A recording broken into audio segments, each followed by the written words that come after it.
পুরান পাগল যখন তওবা করে, নতুন পাগল নতুন করে সেটা আমদানি করে। এ হলো আমাদের অবস্থা। তো পশ্চিমারা যে সমস্ত শয়তানি এজেন্ডার বলি হয়ে তারা যখন ফেরত আসতে শুরু করে, আমাদের দেশের সেই শয়তানি এজেন্ডার ধ্বজাধারীরা সেগুলো আমার দেশে নতুন করে বাস্তবায়ন করা শুরু করে। সম্প্রতি আমেরিকার নতুন নির্বাচিত প্রেসিডেন্ট এসেই ঘোষণা দিয়েছেন মানুষের মাঝে কেবল দুই ধরনের লিঙ্গ, তৃতীয় লিঙ্গ বলতে কিছু নেই। বিষয়টিকে আপনি কিভাবে দেখছেন? তার সাথে অন্য অনেক বিষয় আমার বা আমাদের মুসলমানদের ভিন্নমত থাকলেও এই একটি জায়গায় তার সাথে ভিন্নমত করবার কোনো সুযোগ নেই, বরং তার এই কথাকে সাধুবাদ জানাতে হবে। বিশেষ করে এখানে তৃতীয় লিঙ্গ বলতে আমাদের দেশে যারা হিজড়া আছেন, যারা শারীরিক প্রতিবন্ধী বা লিঙ্গ প্রতিবন্ধী যাদেরকে বলা হয়, এই টাইপের মানুষ যারা আছেন তাদেরকে তিনি মিন করেননি। যদিও কোরআনে কারিমে আল্লাহ বলেন মানুষকে দুই ভাগে ভাগ করেছেন, মানুষ দুই কাতারের। আল্লাহ বলেছেন ইন্না খালাকনাকুম মিন যাকারিন ওয়া উনসা, তোমাদেরকে একজন নারী একজন পুরুষ থেকে সৃষ্টি করেছি। মানুষ নারী এবং পুরুষ দুই ভাগে বিভক্ত, তৃতীয় কোনো প্রকার নাই। এখন যাদেরকে আমরা হিজড়া বলছি তারাও শারীরিক অবকাঠামো এবং তাদের জিনগত উভয় দিক থেকে তারা হয় পুরুষত্বের দিকটা তাদের মধ্যে প্রবল, আর না হয় নারীত্বের দিকটা প্রবল।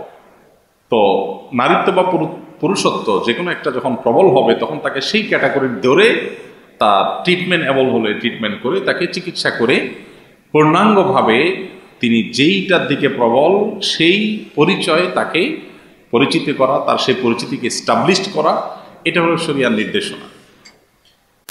আল্লাহ রাব্বুল আলামিন কোরআনে কারিমে বলেছেন শয়তানের যে এজেন্ডাগুলো, এর ভিতরে একটা হলো শয়তান আল্লাহ সৃষ্টিতে পরিবর্তন করে ফেলতে চায়।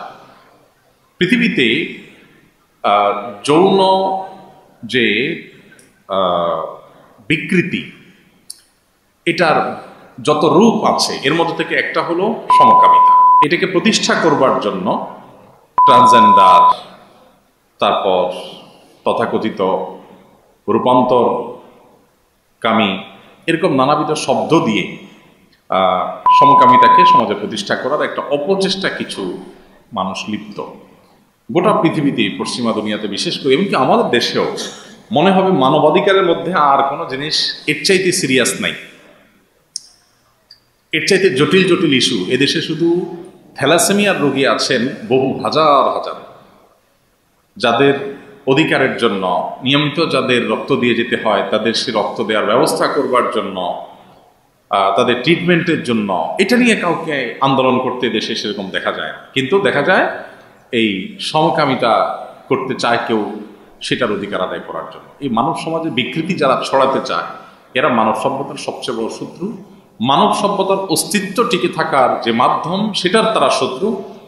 এই জায়গা থেকে তার এই ঘোষণাতে একটা ঐতিহাসিক ঘোষণা, সন্দেহাতীতভাবে এই ঘোষণা পজিটিভ এবং ইতিবাচক।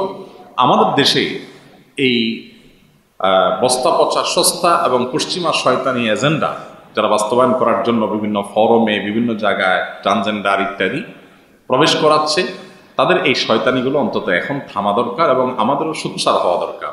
যেখানে আমরা এই অনাচার দেখব সেখানে প্রতিবাদ করব। পশ্চিমারা যে এখন এগুলোর বিরুদ্ধে বলছে এটা অবশ্য সাদে বলছে তা না, এটা হলো তারা যখন এই সমস্ত অনাচারের ক্ষতিকর দিকগুলো চোখে নিজে দেখতে পাচ্ছে তখন তারা অভিভাবকরা রাস্তায় নেমে আসছে, অভিভাবকরা কথা বলা শুরু করেছে। আপনারা জানেন যে পৃথিবীর অন্যতম প্রভাবশালী উদ্যোক্তাদের একজন, এই প্রেসিডেন্টের ঘনিষ্ঠ বন্ধু মানুষ, তার নিজের ছেলে সম্ভবত মেয়ে হয়ে গেছে, না জানি মেয়ে ছেলে হয়ে গেছে এই ট্রান্সজেন্ডার এই যে আপনার এই শয়তানি যে এজেন্ডা সেই এজেন্ডার বলি হয়ে। তো যখন পরিবারে এসে আঘাত পড়েছে তখন তারা আঁচ করতে পেরেছে যে তারা কি সর্বনাশ করেছে।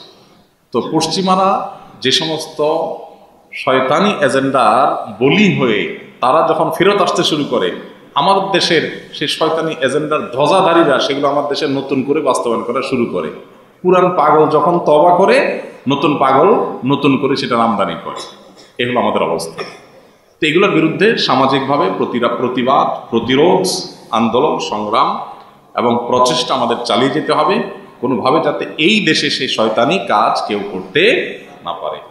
বড় বড় রাজনৈতিক দলগুলোকে নানাবিধ চাপ দিয়ে প্রেসার দিয়ে আমাদের পাঠ্যপুস্তকে নির্বাচনী ইশতেহারে বিভিন্নভাবে এই মুখরোচক অনেক শব্দ দিয়ে জেন্ডার ডাইভার্সিটি, হ্যাঁ, এই জাতীয় অনেক শব্দ দিয়ে, শব্দের মারপ্যাচ দিয়ে এই সমস্ত শয়তানিগুলো আমাদের সমাজে ঢুকাই দেওয়া হচ্ছে। বলা হচ্ছে যে রেইনবো প্রজন্ম গড়ে তোলা হবে। রেইনবো প্রজন্ম মানে কি? এই যে 6 কালারের সমকামীদের যে আপনার সিম্বল, সেটাকে প্রতিষ্ঠা করার জন্য এই রেইনবো প্রজন্মের কথা বলা হচ্ছে। সাধারণ মানুষকে বুঝতে দেওয়া হচ্ছে না, এগুলো কৌশলে ঢুকায় দেওয়া হচ্ছে বিভিন্ন লেখা জোখা, বিভিন্ন ঘোষণাপত্রে, বিভিন্ন দফাতে। এই কাজগুলো যারা করছে তারা জানে না এদেশের মাটি এবং মানুষের মধ্যে যে ধর্মের প্রতি আবেগ আছে, সেটা মুসলমান, হিন্দু, খ্রিস্টান, সবাই, সকল ধর্মের মানুষের কাছে ঘৃণিত যে কাজ, মানব সভ্যতার জন্য যেটা অস্তিত্ব হুমকির মুখে ফেলতে পারে, সেরকম বিষয়কে এদেশে কোনো কেউ ইনশাআল্লাহ বাস্তবায়ন করতে পারবে না। এদেশে মানুষ শেষ মুহূর্ত পর্যন্ত লড়বে। আমেরিকানরা তারা যদি ইউটার্ন করতে পারে, তাহলে এদেশে মানুষ আরো বেশি আগে ইউটার্ন করবে ইনশাআল্লাহ। অতএব এই সমস্ত এজেন্ডার বিরুদ্ধে আমাদের সবাই সজাগ দৃষ্টি রাখতে হবে। নারী এবং পুরুষ, ব্যাস, হিজড়াদেরকে তৃতীয় লিঙ্গ বলে যদি তাদের জন্য আলাদা কোটা রাখা হয়, আলাদা ঘর রাখা হয় ফিল আপ করার জন্য, পরিচয়ের জন্য, সেটা ভিন্ন কথা। কিন্তু ট্রান্সজেন্ডার বা এই জাতীয় শব্দ যেখানে দেখবেন সেখানে প্রতিবাদ করবেন। কেউ যদি পুরুষ হয়েও তিনি নিজেকে নারী অনুভব করেন, তাহলে তার ট্রিটমেন্ট করতে হবে। এই বিকৃতিকে কখনো অধিকারের খোলসে, অধিকারের নাম দিয়ে এটাকে প্রতিষ্ঠা করার চেষ্টা করতে দেওয়া যাবে না। এই জন্য ইমানদার সবসময় রিয়াকে সবচেয়ে বেশি ভয় পাবে এবং রিয়া থেকে বাঁচার চেষ্টা করবে। নবী সাল্লাল্লাহু আলাইহি ওয়াসাল্লাম এটার ব্যাপারে আমাদেরকে সতর্ক করে বলেছেন যে দাজ্জালের যে ফিতনা, এর সবচেয়ে ভয়াবহ ফিতনা কিয়ামতের আগে ইমানদারদের জন্য। ইমানদাররা বিভ্রান্তির মধ্যে পড়ে যাবে। তিনি বলেছেন কিয়ামতের আগে দাজ্জালের ফিতনার চাইতেও বেশি আমি যেই ফিতনাকে তোমাদের জন্য ভয় করি, সেটি হলো এই লৌকিকতার ফিতনা, যে তোমরা ভালো কাজ করবে কিন্তু তোমাদের উদ্দেশ্য থাকবে পার্থিব।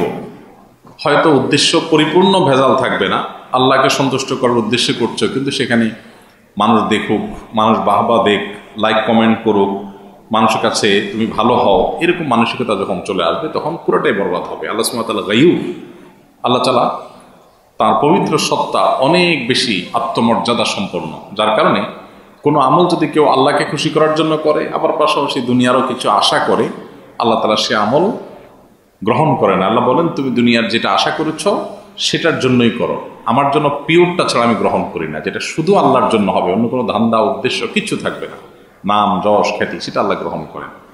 তো এখন এই রিয়া বা লৌকিকতা, এটা যেহেতু আমলকে নষ্ট করে দেয়, এবং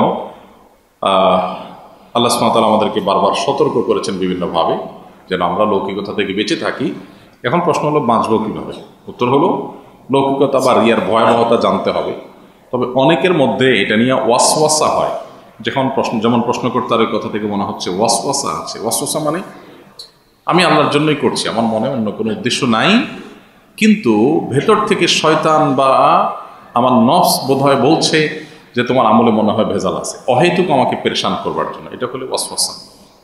এই ওয়াসওয়াসা, এটাকে কোনো ভাবে পাত্তা দেওয়া যাবে না। এটার ঔষধ হলো ইগনোর করা, যে আমি বাহ্যিক দৃষ্টিকোণ থেকে আল্লাহ আল্লাহ সন্তুষ্টি ছাড়া কোনো উদ্দেশ্যে এটা কাজ করছি না, বিধায় এখন আমার মনে লৌকিকতা নাই নিশ্চিত। কেউ দেখে ফেললে আমার ভালো লাগা কাজ করলো, আমি নিজে চাই নাই, আশা করি নাই, সেটা দোষের না, সেটা আমার হাতেও না। যার কারণে কঠিন করা যাবে না এত বেশি যেটা শরিয়ার সীমানাকে ছাড়িয়ে যায়, সেটা হবে বাড়াবাড়ি। আমি আল্লাহর সন্তোষের জন্য করছি, অন্য কোনো ধান্দা আমার নাই, যদি থাকেও আমি আল্লাহর কাছে ইস্তিগফার করে নিলাম, শেষ। এরপরে মনের ভিতরে যদি ওয়াসওয়াসা আসে, খুঁতখুঁতে ভাব আসে, সেটাকে কোনো পাত্তা দেওয়া যাবে না।